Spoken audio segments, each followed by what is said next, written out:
Unless you have a fall, it's very difficult to learn. Even swimming is like that. Unless you get water in your nose, you don't learn swimming. Running an organization or achieving entrepreneurial success also is something akin to that. And I'm just reminded of one of the stories told by our former president, Mr. Abdul Kalam. That time, it was in the early 70s, he was heading the SLV-3 operation. He was the mission director for SLV-3, and it was a failure. That time, the chairman of ISRO, Mr. Satish Dhawan, he said, don't worry. He called a meeting. It was a press conference. He told everybody, as the chairman of ISRO, I own it up. And I have confidence in the team. And I will ensure, or the team will ensure, that it will be a success. The next launch will be a success. And it was indeed a success. It was basically because it was a failure. Somebody else, the topmost person in the organization, owned it up, and that actually enthused everybody. That gave confidence to the entire team to achieve success the next time. And coming back to the current world, in the case of startups, we all know 9 out of 10 are failures. Only one succeeds. And if you talk about unicorn, only 1% of the total organizations startup become a success. And it is applicable across the world. It is applicable across spheres. How many of us know that Thomas Alva Edison failed more than 10,000 times before he invented the light bulb? Walt Disney was a failure. Walt Disney, he was actually his editor. That time he told him that he is one who doesn't have any vision. He is not good for the job.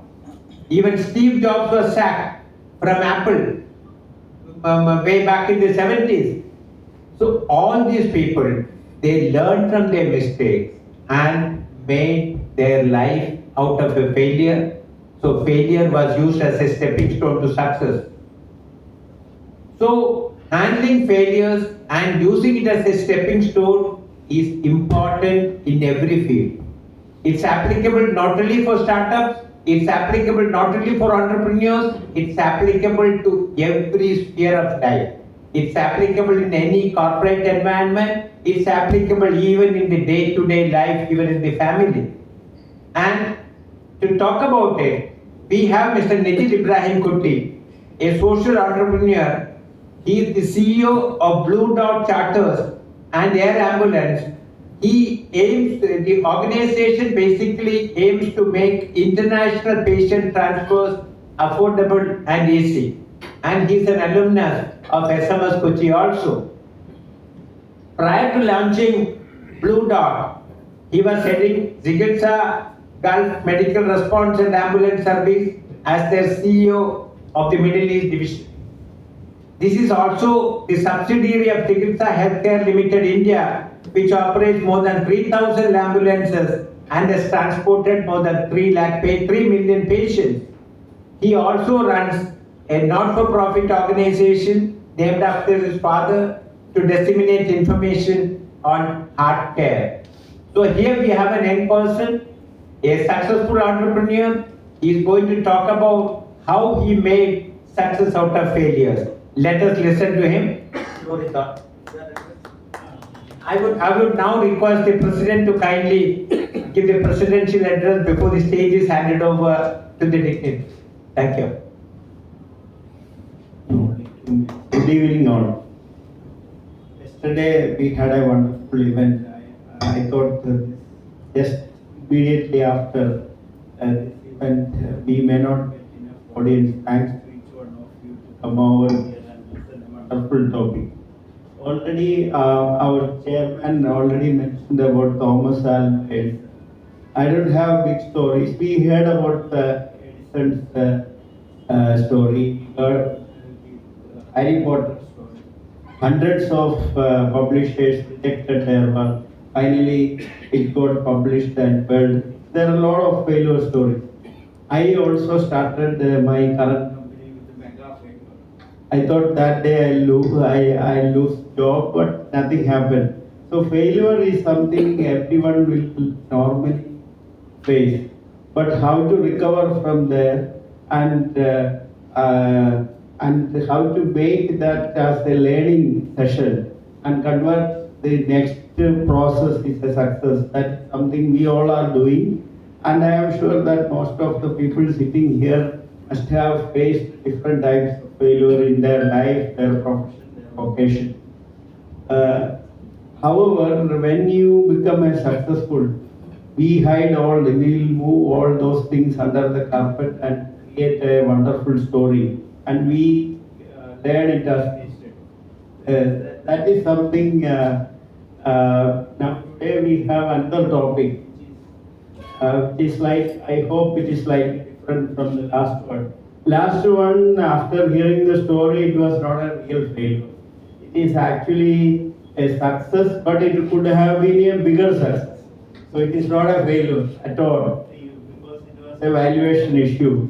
Valuation is always arbitrary, and today's world, it is actually, I don't know how valuation is actually really happening. So therefore, I am expecting a totally different story from the last time. Last time it was talking about a company grown and undervalued on certain times. That was the story we mentioned. So thank you very much for coming over here. We will have on 19th, we have the last function of this year, major function, which will be award night. We have already declared few awards, which is IT Leadership Award, then we have Manager of the Year Award, and Young Managers Contest. This time we are doing it in Rajagiri, along with the students. The Excellence Award are under scrutiny by Monday, that also will be announced. So with the award night, we will finish this year. Thank you very much for the cooperation of the last 1 year on the programs. Thank you. And probably this will be the last one in the leaders side, leaders inside, right? Yeah, this is The last one.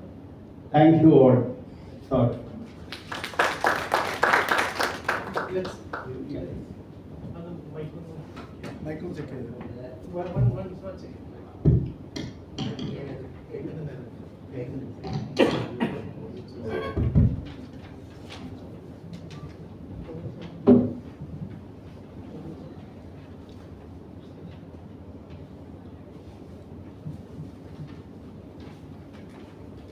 Respected President of Kerala Management Association, Sri A. Balakrishnan sir, respected Vice President of Kerala Management Association, Sri K. Harikumar sir, respected Honorary Secretary, Sri Dilip Narayan sir, other senior officials of Kerala Management Association, representatives of business community, entrepreneurs, management students, and other guests. Good evening.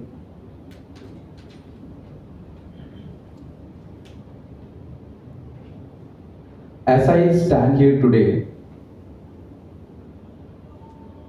I am reminded of my journey as a management student attending multiple Kerala Management Association events.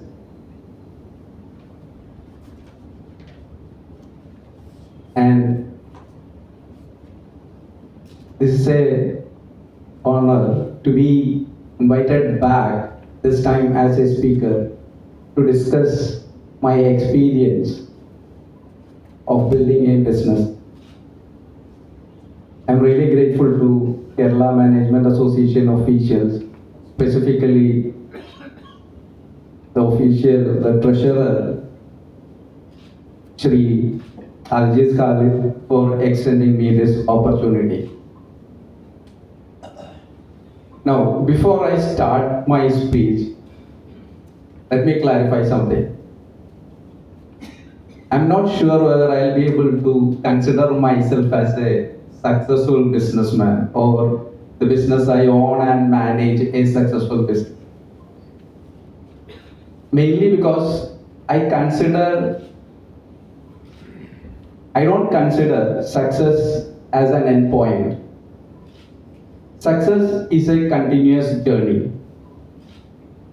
So if you ask me, I'm managing a company which is doing well right now. My name is Nijil Ibrahimkutty. I'm the CEO of Bluedot Charters and Air Ambulance Service. Bluedot is an international patient transfer service company which provide medical assistance for travelers who need to travel to international destination and require the medical support during the travel. In short, the service you can call air ambulance service. We started the service in 2017 in Dubai, and now we have offices in India and Saudi Arabia. We are one of the very few licensed air ambulance operators in the whole of Middle East and South Asia. And as per our information, the only one in this whole world owned and operated by Malayalis.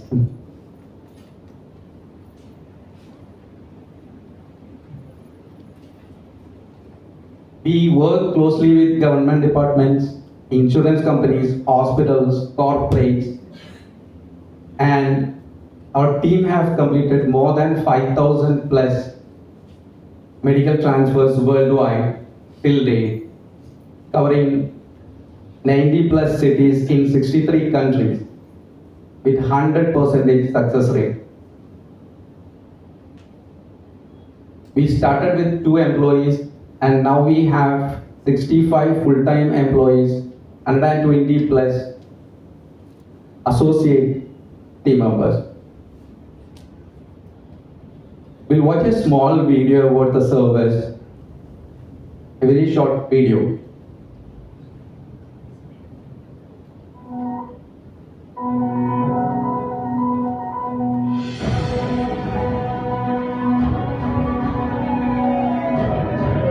No matter where you are, no matter how difficult your situation, no matter the impossible distances, Team Bluedot is at your service.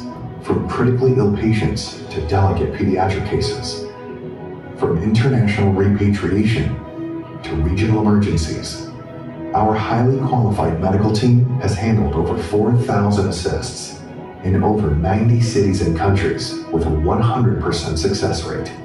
With our attention to detail and systematic approach, you can count on Bluedot to deliver quick, transparent, and well-planned medical transfers using only the most advanced equipment and a choice of internationally certified medevac jets. We go beyond medical transfer. We offer journeys of care. Bluedot.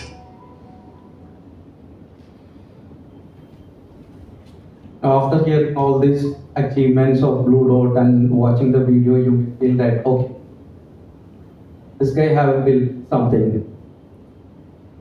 This guy looks like he know how to build a business and take it to a successful point. But let me tell you something. This is not my first business. The first business this person started failed miserably.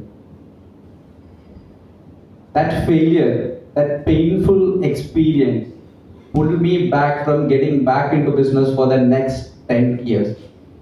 And we are going to discuss that story. I was born into a business family in Alua.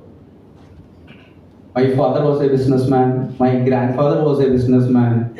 Most of my uncles are into business. So from my young age itself, I was very clear that I'm going to be in business. The only thing I had to decide was when, where, and what. And just like any youngsters who wanted to be in business, I pursued my education in the same route. I did my graduation in commerce and I did my post-graduation in management studies from School of Management Studies, Cochin University. And I was lucky enough to get absorbed by ICICI Bank, Mumbai, after completing my MBA project with them. It was around 2002. During my time in Mumbai, I got connected with a group of young professionals who were a bit worried about a specific job which was going around at that time. The joke was this. In India, if you order a pizza, you can get it delivered in 30 minutes. But if you call for an ambulance, it will take more than an hour for that ambulance to reach that medical emergency scene. This team wanted to change that situation. They wanted to build a service which could allow any person from any part of our country can access an emergency medical ambulance service within 15 minutes by dialing a short code. I was continuously interacting with them. I was very young, very energetic, ready to take any risk. And I got excited with this idea. And I decided to leave my glamorous, comparatively safe job with ICICI and join this startup company. I would consider that as the best decision I have ever taken in my life. That was a great experience working with that. That also connected me with my mentor, Shafi Mehtar, who was heading this project. I learned a lot of things from that team. They wanted to build it as a financially self-sustainable ambulance business model. And they named the project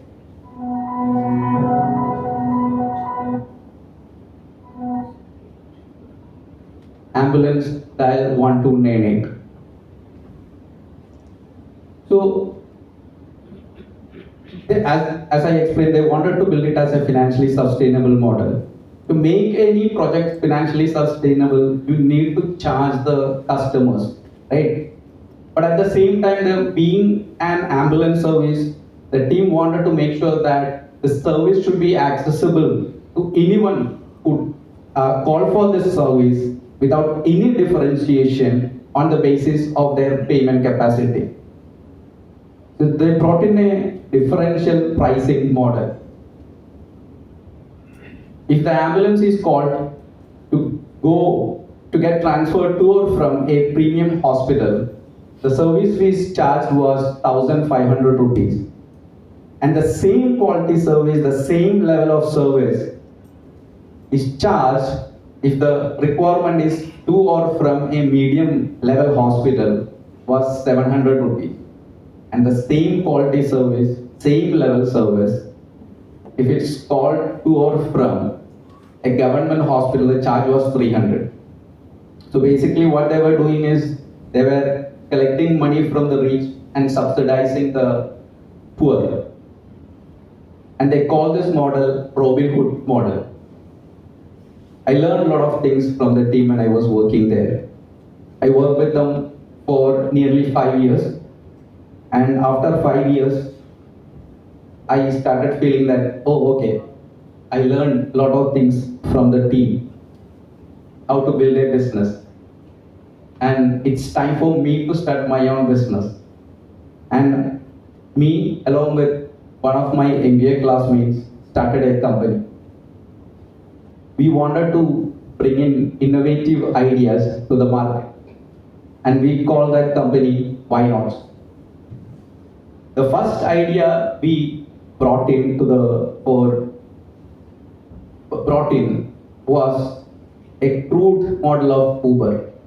We wanted to develop a service where anyone from any part of our state could access a taxi service by dialing a single contact number. That was the idea. That was in 2007. Many years before even the Uber idea was getting tested in US. We started very small. We brought in a taxi. We started operating a taxi, trying to understand what are the intricacies connected with the operations of the service. Once we built confidence on this specific part, we started adding more taxi services into the network as network cost. And we started growing slowly. We started making money. We started making good. So when we started this company, one thing which both of us decided was that we'll be continuing working wherever we were working, and we'll be managing this company using a team. The main reason was we knew that the business will require the financial support, and it would be good if the partners are working, they'll be able to support the day-to-day requirements of the business.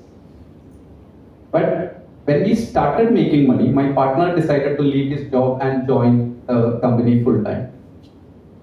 He joined. I also felt that okay, it's good, because if one of the partners are there full time, the possibility of taking this project forward, it'll be much faster. And when he joined and he studied the data, we realized that most of the requirements we are getting for taxi was from tourists. So we thought, okay, there is one more opportunity. Let's start a tourism division along with this taxi division. That will help us to build the taxi business. We can also make money from the tourism business. It was a very clean, straightforward idea. That was the first mistake we made. We lost the focus. By the end of the first year, the taxi business crashed, and we were stuck with a non-performing tourism business. To our horror, cycle came back. We got into multiple businesses, and all of that crashed in no time. We tried to get something good out of the efforts we were putting. But by the end of third year, we realized that we started accepting the fact that we failed. And differences started developing between the partners. It reached a tipping point, and we decided to separate.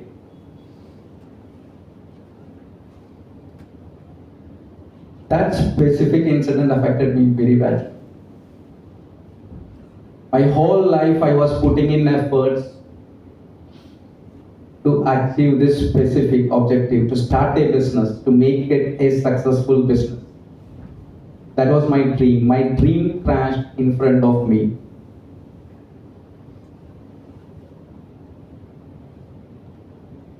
That incident actually took me to a very depressive, nearly depressive mental state.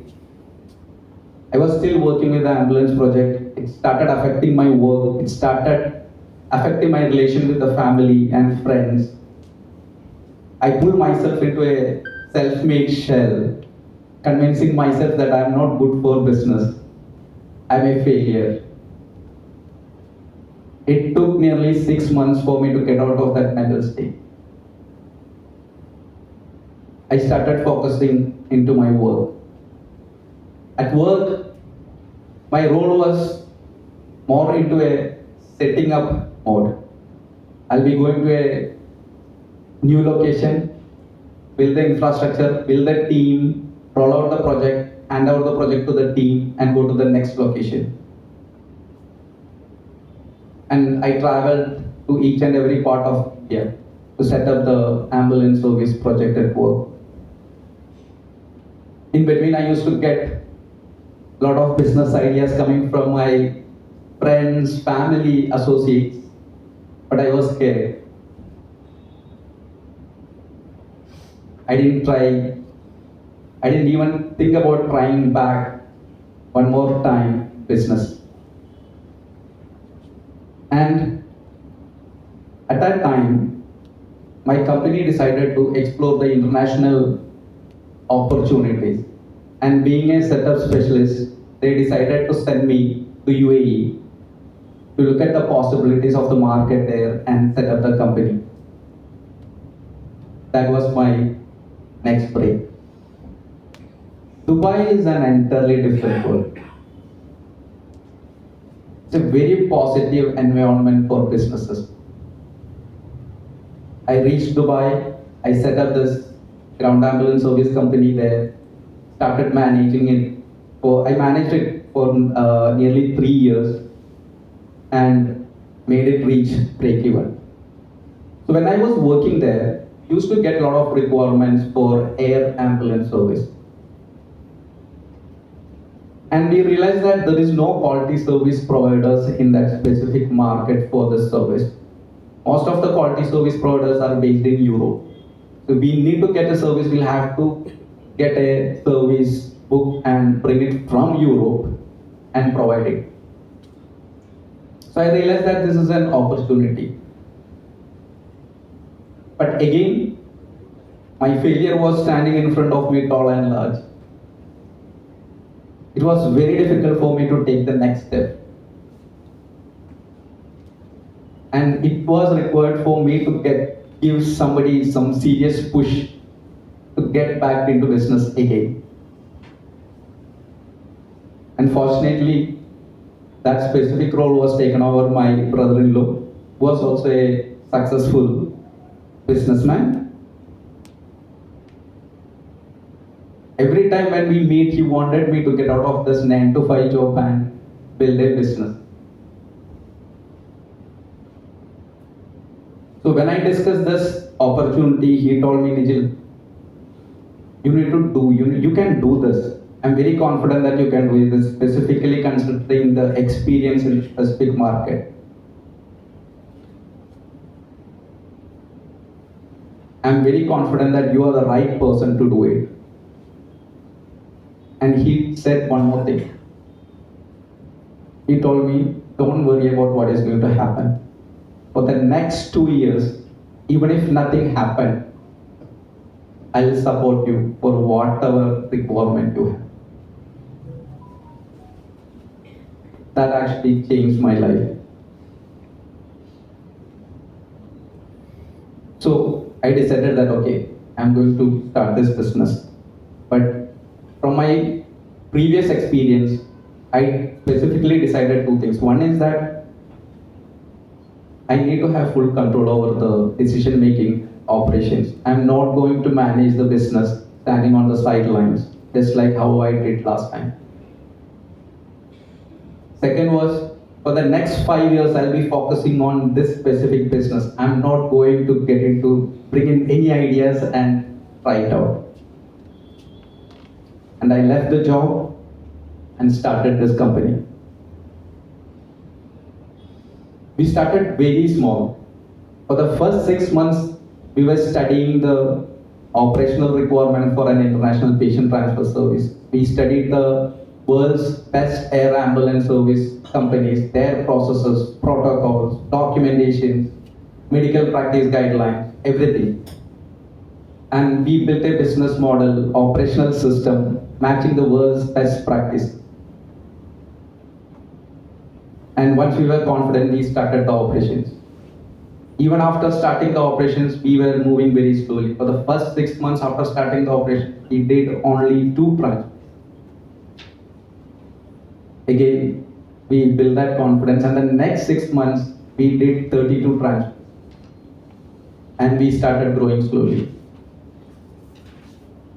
We started working with different hospitals, we started working with insurance companies, medical assistance companies, and all the positive signs we were seeing. That is when the biggest challenge we have ever faced came into. I believe almost all the businesses face that situation, COVID.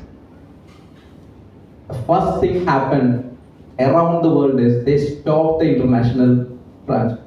They stopped the flights. We didn't know what to do. For nearly 2 months, we were staying at home without generating even a penny as revenue, without knowing what is going to happen. We were getting requirements, but we didn't know what to do. But after that, we decided, okay, we are going to fight it out. We started interacting with government. We told that, okay, we have this requirement, we need to do something to transfer this patients. It's very important, they need to get the required treatment. There are patients who may need to get back to their loved ones. And government started working on it. We worked together with government to bring in a process to get permissions for these flights. And finally, we got the first permission. It took 41 days for us to get that permission. And we did the first transfer. On the left, you can see the first ever transfer that has happened from the whole of Middle East, South Asian region. And the second one was the first COVID-19 patient which we transferred from UAE to India. Even if the first permit required 41 days, once that process was in place, we started getting the permits in 6 days. And we are back to our busy days. We saved a lot of lives. We transferred a lot of people who got stuck during medical emergencies in foreign countries. We brought them back to their home country, their loved ones. And that year, we won the Etisalat SMB award in top healthcare category for the services we provided, the impact we created during the COVID time. Then the growth started moving to the next phase. We brought in the largest aircraft in air ambulance service in the whole of, this is the largest aircraft in the whole of Middle East and South Asia. It can fly to US, take patients to US and to Japan and South Korea. We started the first rotary wing air ambulance in Dubai. We started working with governments. Indian government selected us as the medical transfer service company for the medical emergencies which may happen for the Hajj pilgrimage for continuously 2 years. We started working with different insurance companies who, for them, we were the most preferred service provider.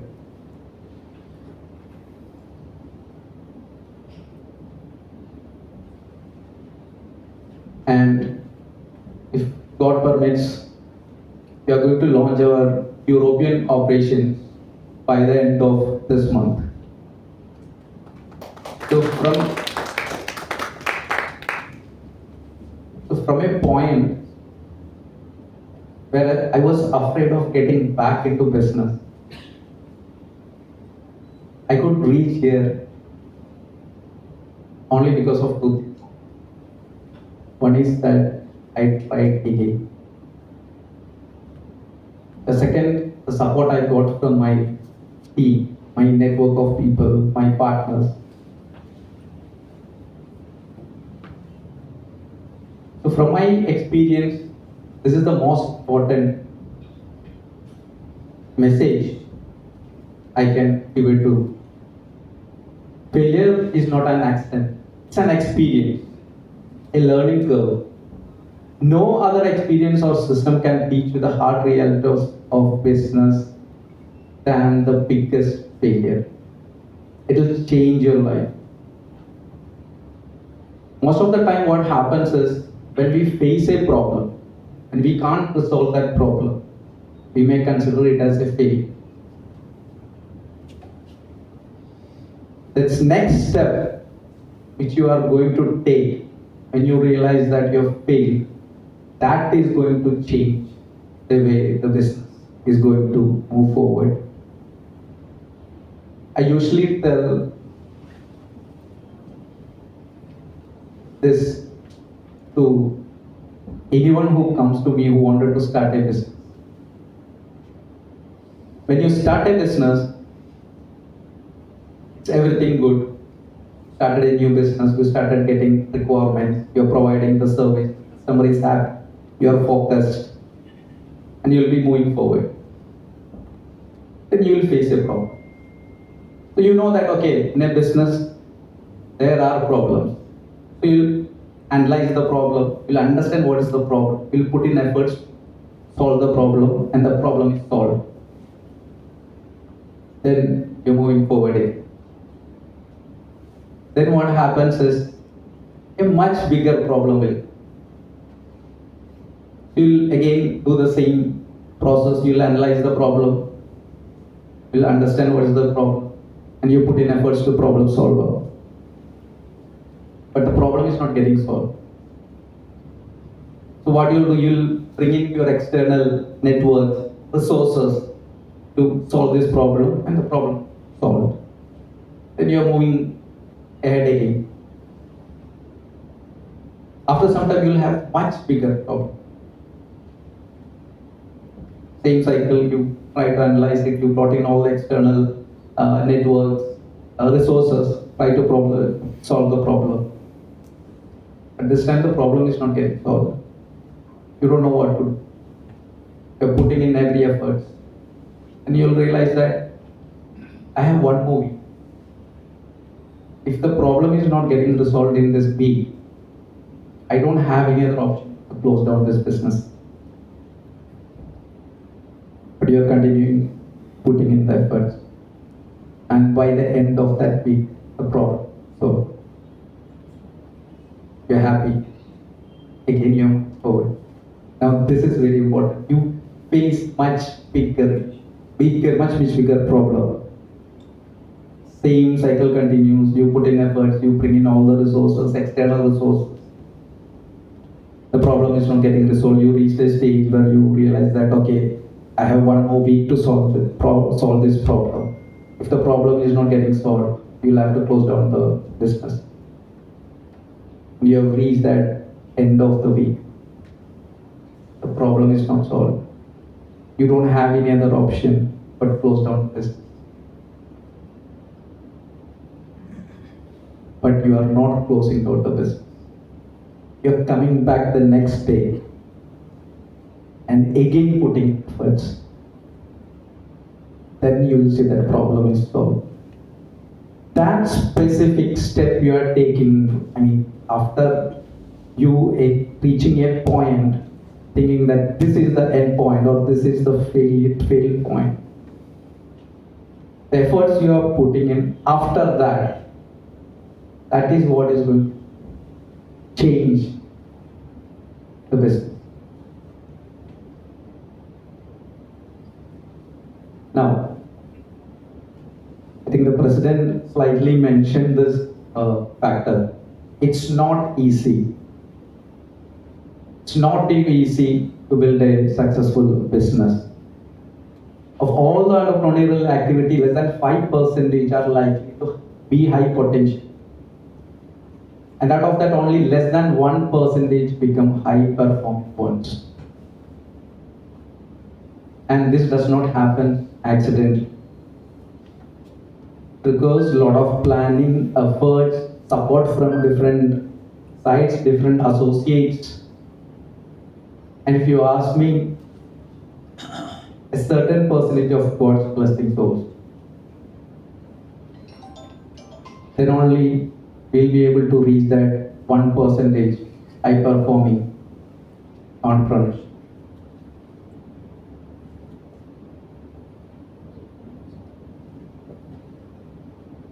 So that's my message for all of you from my experience.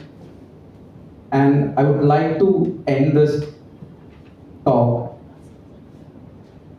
with a quote from my mentor, Mr. Shafi Mehta. He used to tell me this: Nijil, if building a successful business was too easy, it would have been difficult for us to move around without. It would have been difficult for us to move around without getting without meeting any successful businessman. Thank you very much.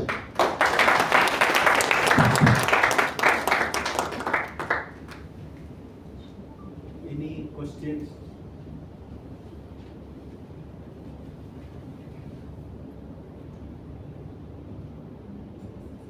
I think we didn't touch upon any of the financial aspects of it. How did you raise resources, or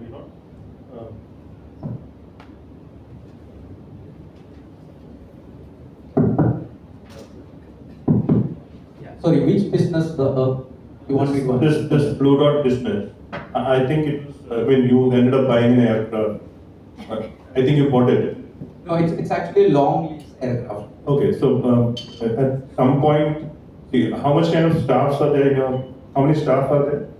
So we have a total of 65 people right now, full time. We have around So it's 120. a quite big business. So Yes. how did you? I mean, I thought you touched upon you had a partner and then you went on to do something else. So we started with 4 core partners coming together, bringing in the funds to start the operations. And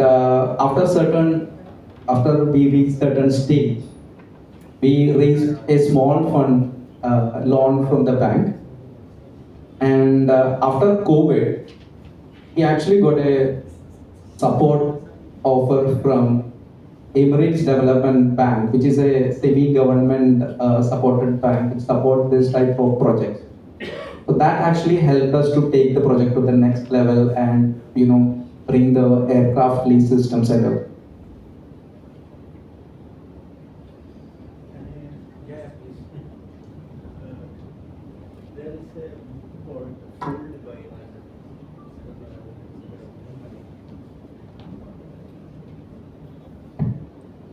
Fooled by a Nassim Nicholas.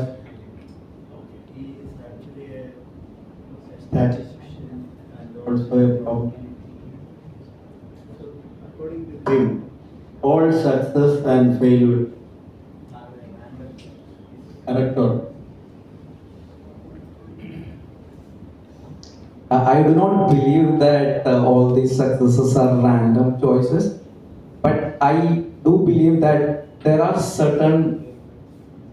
very small percentage of luck factor in business. It's about, sometimes we may say that, okay, being at the right place at the right time could help the business to reach a different level. So this EDB loan, that was something which actually happened when I went and presented it to one of the government departments. So I was lucky to be there that specific time to meet that person, because this specific officer was in charge of the fund allocation for the healthcare projects. So I considered that I was lucky enough to be there at that time. So that I consider a certain luck factor in business, but other than that, I don't think it's a random event. One more. What is the present level of bank loan? And what is the profits for this year, and what is your net worth?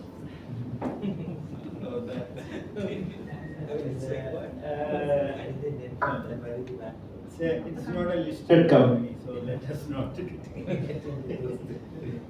No, I have one more. So I'll just give you one. We did a evaluation very recently because we are going for a fundraising stage. So I mean, a very basic valuation that we have received is around 150 million dirhams. That was the valuation we got for the company. One more. Probability. Please go to mic. Probability. And as the trial.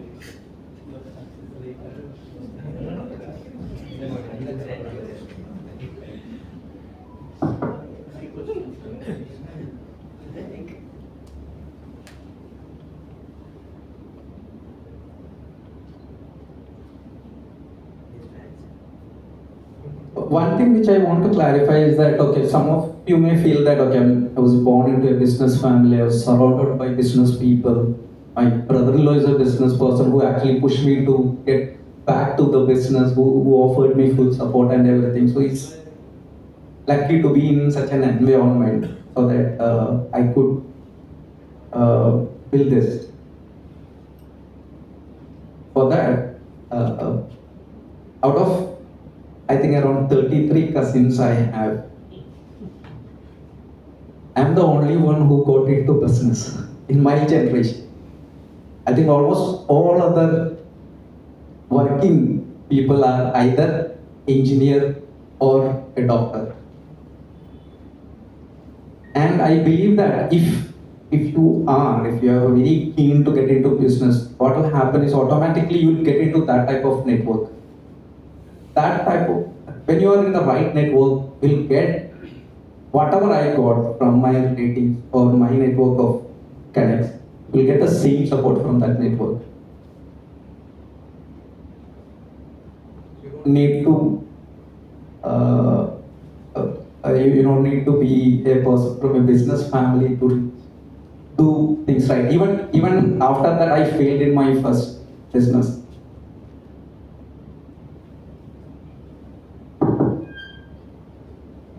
A good speech. I have a question. If a person starts a business, some experts say that there should be an alternative plan in place. If this business goes pay, then what will you do? What is your take on it?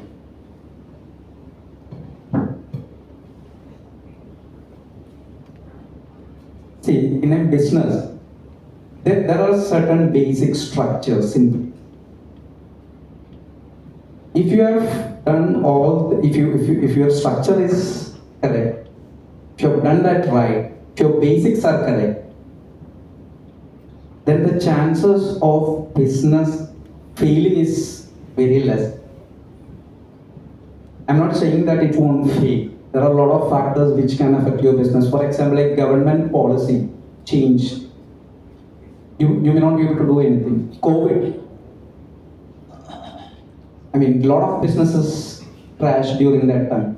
So there are a lot of factors which we don't have control over, which can affect the business.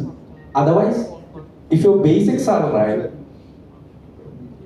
positively, this is exactly what I was talking when I was saying that you will be facing problems, then you may feel that you fail there. But the statistic says that 95% of the entrepreneurs fail.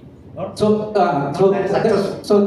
I'm saying. There are a lot of factors connected with. First thing is that most of the time the startups fail because the idea may not be market ready. You need to make sure that whatever you are trying to do is market ready. You need to have the right team. You need to have the right associates. Just like the EDB loan thing, that actually came for us at the right time.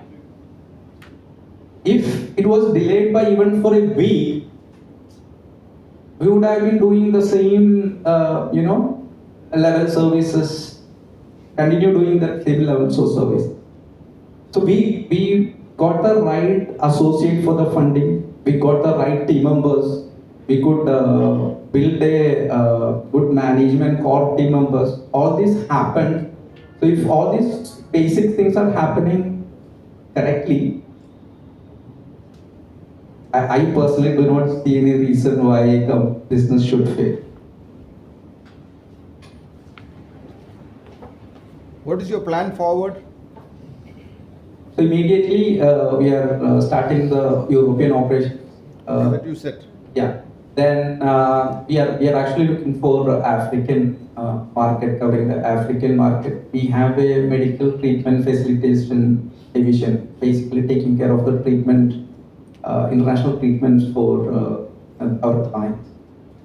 We are trying to expand that. In India, we are looking at bringing in an aircraft for the domestic transfer requirement. That is helicopter services. No, it's a very small aircraft. It's called B200, short distance traveling aircraft. Helicopters have very limited traveling range. But Persian transfer within the city?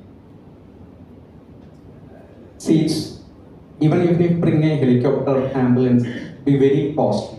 So the financial sustainability of such a model right now in the current market, I do not think have such a market. That idea is market ready for rolling out.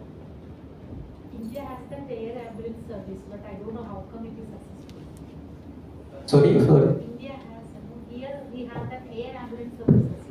Many of the non-pilots have joined with that. Naval helicopter pilots and all that. I don't know what is the success rate. In India, one of the problems we are facing is in UAE, we are following a certain standard in service. In India, there is no regulatory structure to bring in that quality service. So there are a lot of unorganized players who is providing the service, and the customers are very price sensitive. So it's a very difficult market for us right now. The quality of the services which is provided by the Indian operators, Indian unorganized operators, are not something which we will be able to provide. Hi sir, my name is Nandakishore. I am a management student from Indian Maritime University, Kochi campus. Sir, my question is, how do you choose the right partner for your business? Select the right partner.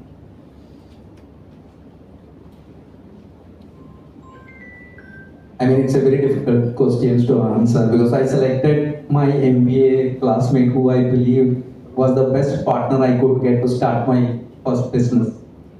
It didn't work out.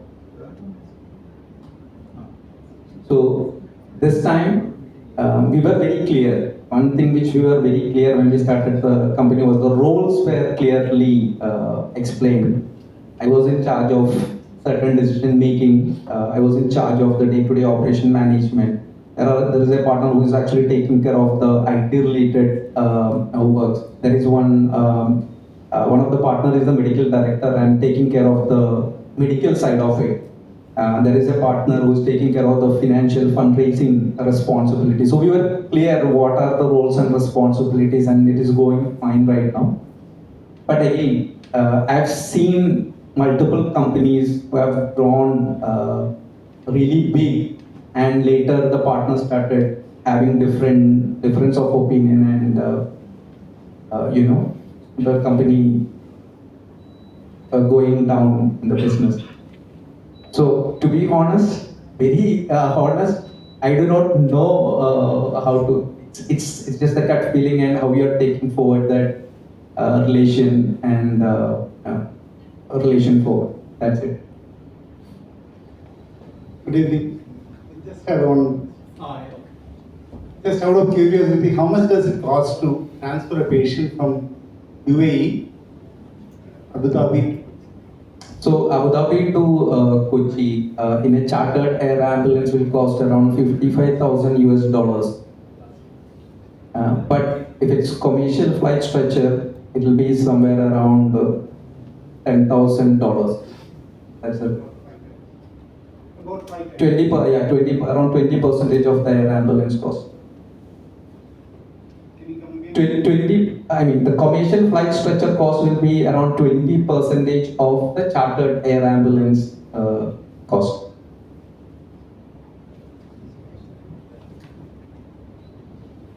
Normally, where do you transport your patients from the UAE to which country? We provide this service worldwide. From any country to any country, we provide the service. But most of the requirements we get from Middle East to Europe, US.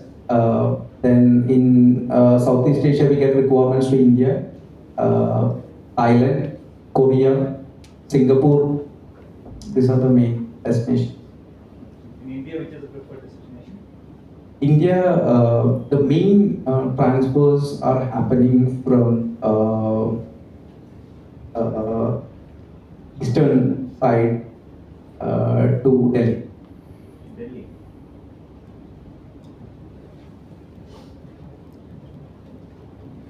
You are operating with leased aircrafts even now, or do you have your own aircrafts? No, again, even now we are working. It's a long list. It's completely in our control. So aircraft operations, most of the small jet aircraft operations are like that. The aircraft will be owned by somebody. It will be registered with another organization, and the operations will be managing by a different division. Marketing sometimes may be by a different division. So it's different. Different entities which is managing one specific aircraft. Hope there won't be any question.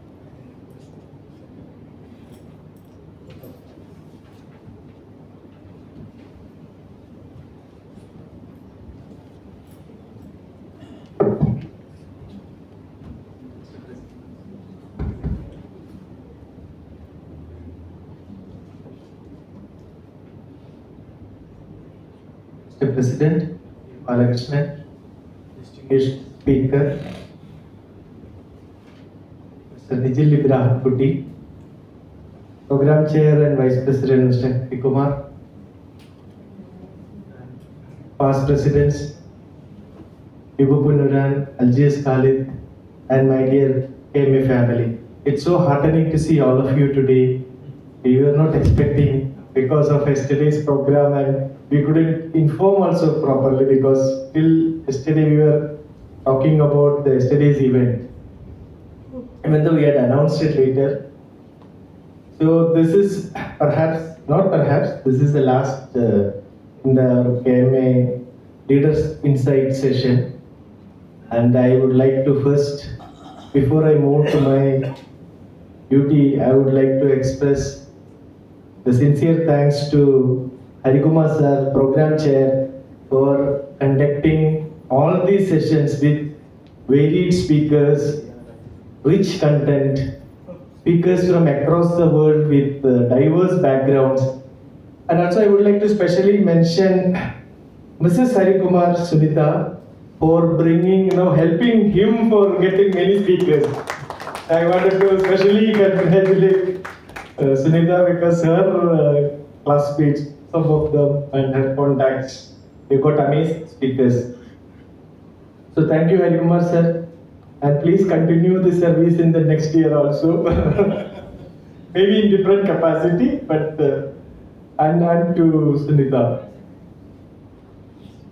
Today we heard about the failure, stepping stone to success, and many questions regarding success. I think the one small little change, the way we think about business, will solve all these puzzles.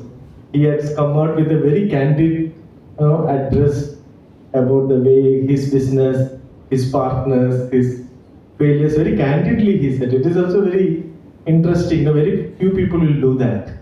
Candid admissions.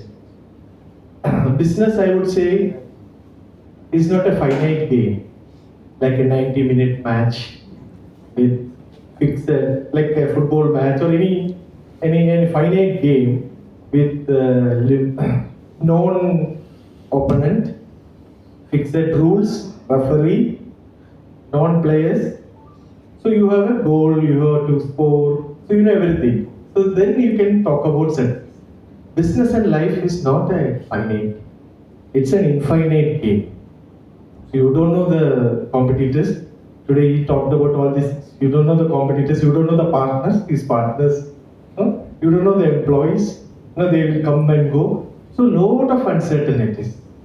So there is no debt. So the moment you think business is an infinite game, manage the business in that thinking. So it may not be 31st March. You reach that destination. You may reach in August. That's also success.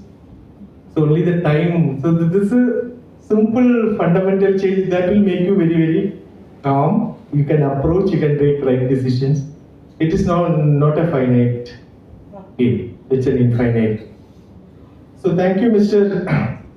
Nijil Ibrahimkutty, for such candid. And I would like to specially mention and thank Nishi and Nizar, who had come, his sister and his brother-in-law. And Nizar is a partner of Bluedot. Please.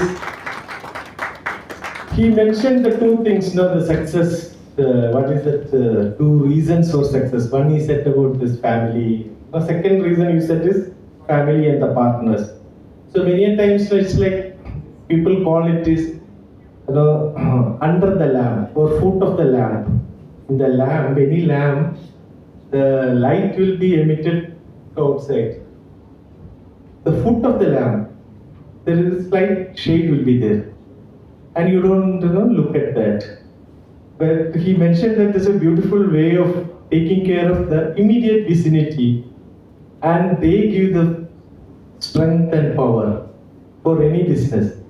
So the foot under the lamp is such a fabulous example, and that's what I said. His address was very candid. He meant one of the reason is his family and partner, and they are here from Bahrain. They have traveled, maybe to support him and maybe to give confidence and courage. So thank you, Nishi and Nizar. And on 19th April, we are having our annual award night. KMA will be recognizing various leadership awards like IT Leadership Award, Manager of the Year Award, and various excellence awards. So I take this opportunity to invite all of you to Gokulam Convention Center on 19th April, that's a Friday, at 6 p.m. This could, as President said, this is our last mega event of this current managing committee. Thank you. And before I move, I request past President K. Narayanan Shastri. Today only I learned the name. Till now I was only talking K. Shastri. Mr. K. Narayanan Shastri to hand over the memento to the speaker.